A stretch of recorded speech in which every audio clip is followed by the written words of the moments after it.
ce jour anniversaire, ce sont plus de 20 machines anciennes et actuelles, privées ou commerciales, qui dévoilent leur charme sur le tarmac. À n'en pas douter, elles ne manqueront pas de susciter des vocations. Crossair, transporteur officiel du Fantôme de l'Opéra, a eu l'excellente idée d'offrir une livrée commémorant l'événement à l'un de ses tout derniers biturbo propulseurs, le Saab 2000.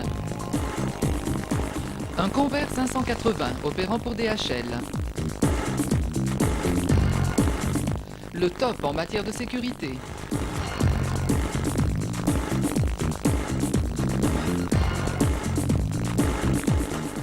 Chaque nuit d'été depuis 1977, cette machine fabriquée sur mesure en Italie pour l'aéroport international de Genève procède au changement des dalles constituant la piste, dont la dernière extension date de 1960. Ces plaques de béton mesurant 15 mètres par 6 pour une épaisseur de 60 cm représentent un poids unitaire de 140 tonnes. Cet engin a une précision de pose de plus ou moins 1 cm et son coût s'élève à 1 500 000 francs suisses. Pour la première fois en Suisse, le nouveau Jumbo de Boeing, le plus gros biréacteur du monde, le 777.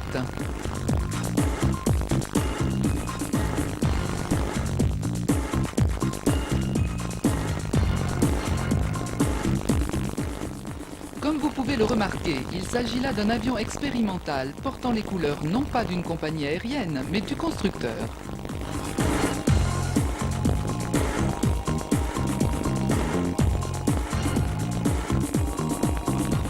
L'immatriculation 777 suivie du 1 est significative de la nouveauté du produit. Un Dassault Falcon 900 de la compagnie Aeroleasing Genève. Cet appareil peut emporter jusqu'à 16 passagers à une vitesse de 900 km/h sur une distance de 7500 km sans escale. Le Learjet 36A, ici en version médicalisée et opérant pour le compte du Touring Club suisse. Sa vitesse est de 850 km à l'heure et son rayon d'action de 5000 km.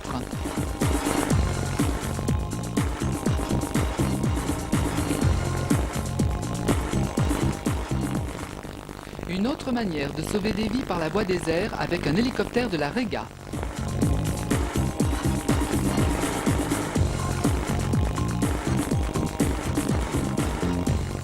La Rega ouvrait également au public un biréacteur Challenger permettant le rapatriement simultané de plusieurs victimes d'accidents ou maladies. La version la plus récente du Canadair Challenger permet à cet appareil de couvrir une distance de 6600 km sans escale à Mach 0,85.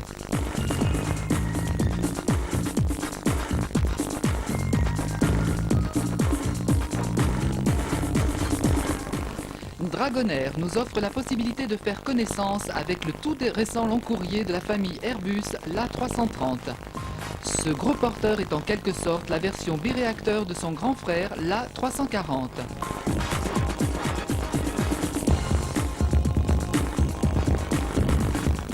Soyons conscients qu'avant de pouvoir piloter de tels mastodontes, il faut faire ses classes sur de petits appareils comme ceux que nous découvrons maintenant.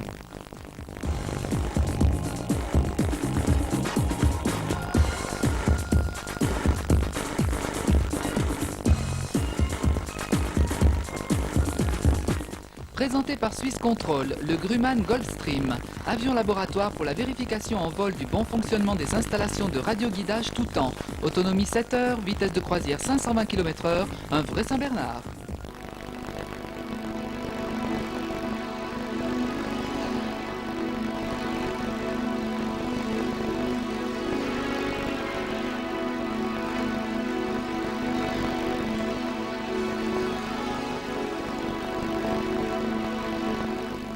Quand on veut, on peut. La preuve en est faite avec la venue à Genève pour la première fois d'un Super Pélican 747F de la compagnie Air France.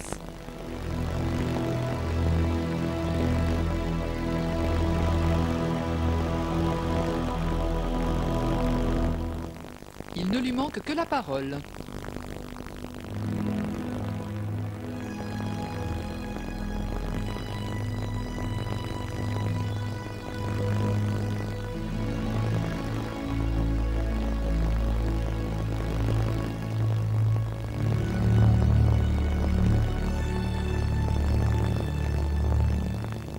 Le nez pivotant de cet appareil, grâce à une ouverture à 90 degrés, offre un large accès au pont principal.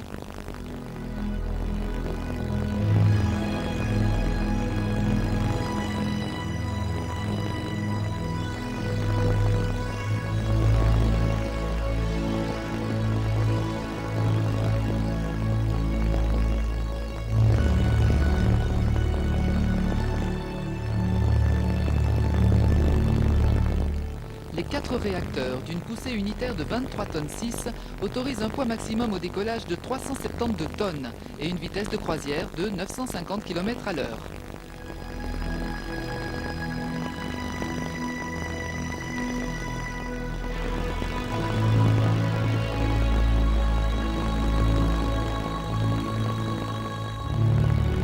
La charge marchande pratique atteint 100 tonnes pour un volume utilisable de 550 mètres cubes répartis entre les deux ponts. Suivons le commandant dans ses appartements.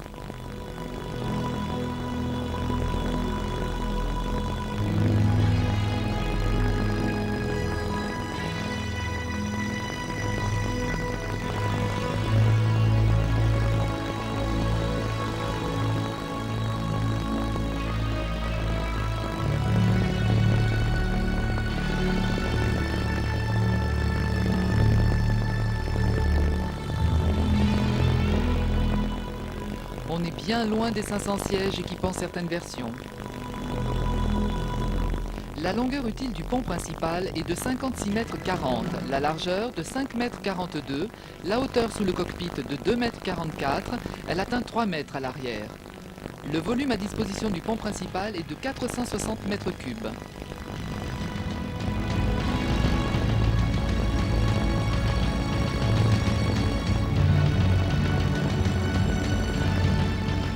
Ici, la plateforme élévatrice permettant à la fois le chargement frontal et latéral. Nous la verrons d'ailleurs à l'œuvre dans quelques minutes.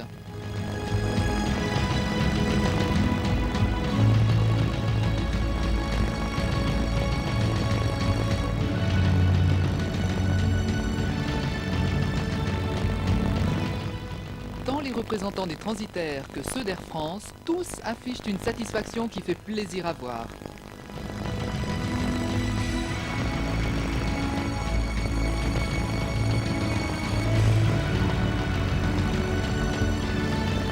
Notre bar remporte également un franc succès.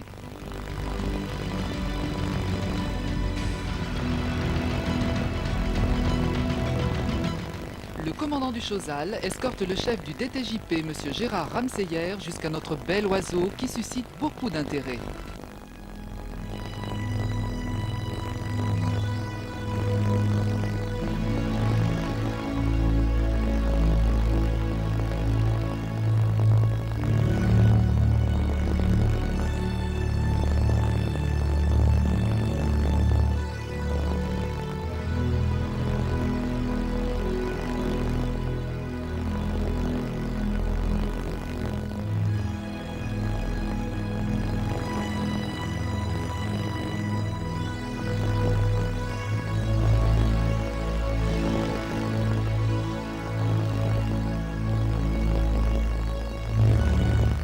Le plancher est équipé d'un système de rails de guidage, de roulement mécanisé ainsi que de verrous automatiques.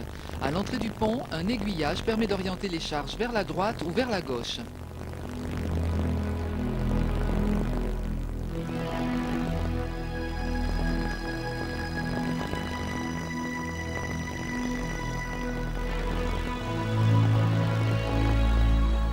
Grâce à un gabarit propre à chaque type d'appareil, les palettes sont confectionnées au centimètre près.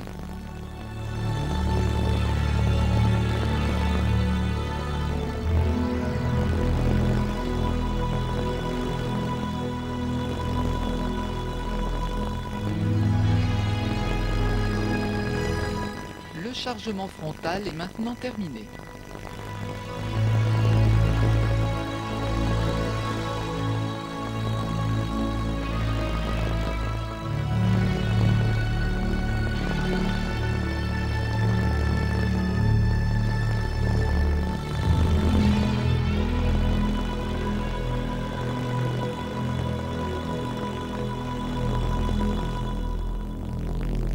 Ne t'inquiète pas, ce n'est pas fini.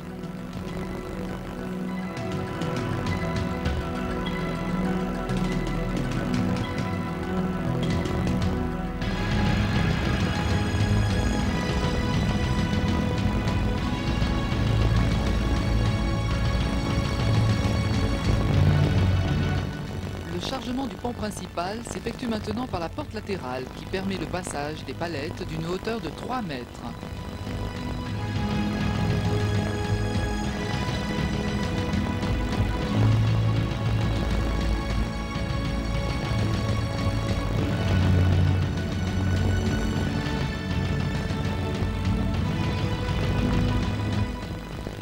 les opérations de chargement seront terminées, ce ne seront pas moins de 61 tonnes de fret réparties en 23 palettes chargées sur le pont principal et 3 palettes de soute qui partiront à destination des États-Unis sur le vol AF 6657 via Orly.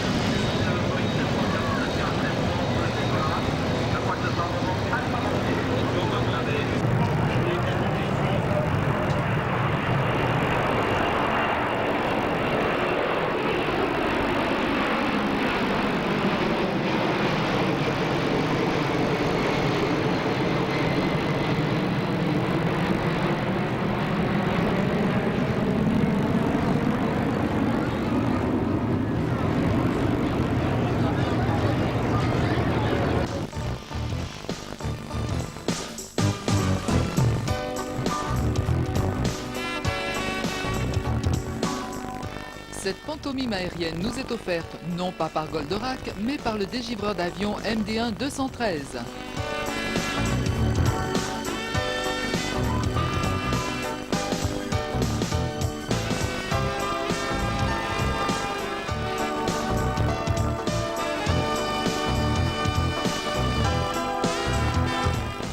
Le MD-11, triréacteur long courrier de Swissair, est l'un des fleurons de sa flotte et a remplacé il y a quelques années les DC-10 alors en service.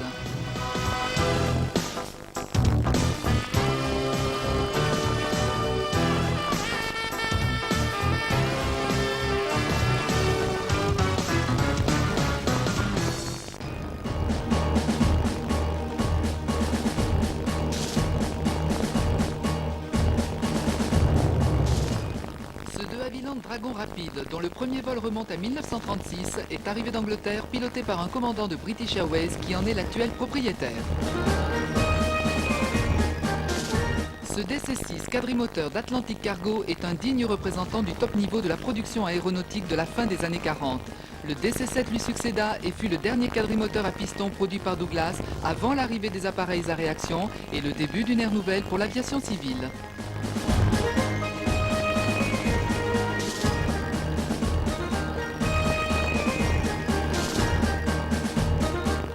Le DC-3 a été l'avion commercial le plus largement utilisé de son temps. Il combinait le nez aérodynamique et les ailes en flèche qui allaient caractériser la plupart des avions de ligne des décennies à venir. En version militaire, il portait la dénomination C-47, mais était plus connu sous le nom de Dakota. La production totale de 1935 à 1968 s'est montée à plus de 13 000 appareils. Le Ju-52, familièrement appelé Tante Ju, descendait en ligne directe du Ju-1 entièrement métallique de 1915. Ces trimoteurs jouèrent leur rôle en temps de guerre comme en temps de paix et ils le jouèrent bien. Ces appareils, produits de 1932 à 1947, étaient propulsés par des moteurs à essence ou diesel. Ils pouvaient emporter une quinzaine de passagers en plus de l'équipage.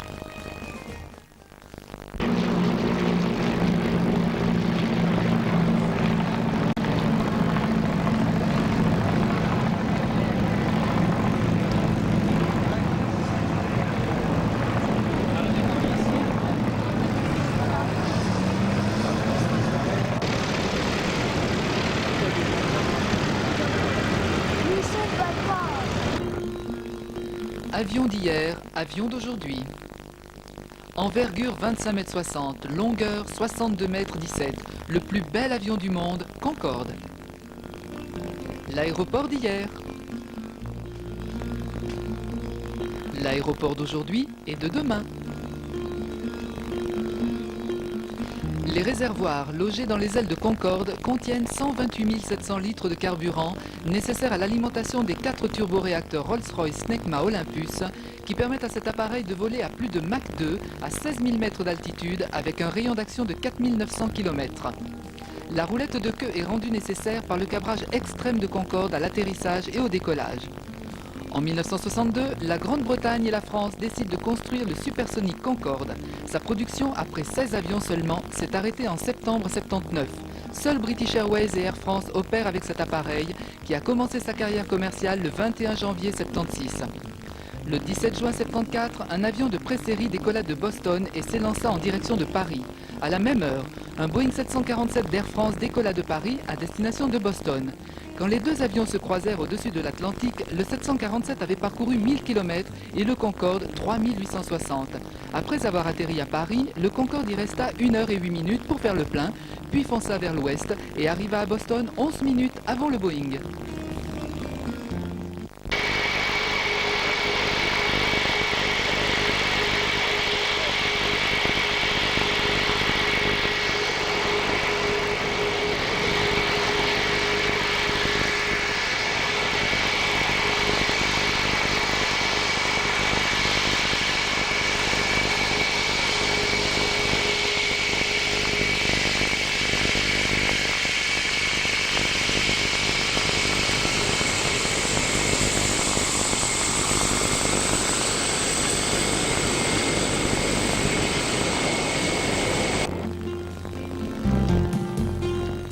Merci à British Airways et bon vol de retour.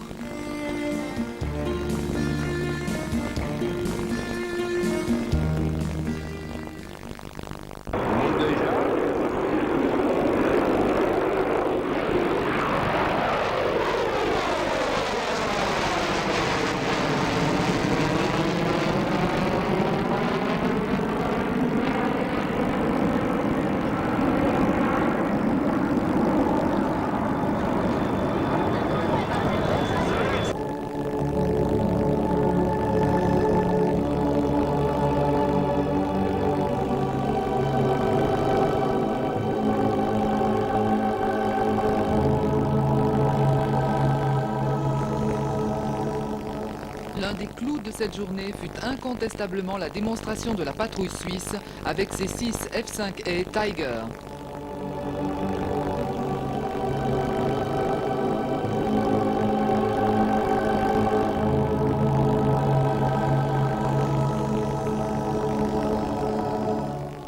Ce nouveau type d'appareil a remplacé récemment le Hunter qui équipait la patrouille acrobatique depuis 1964.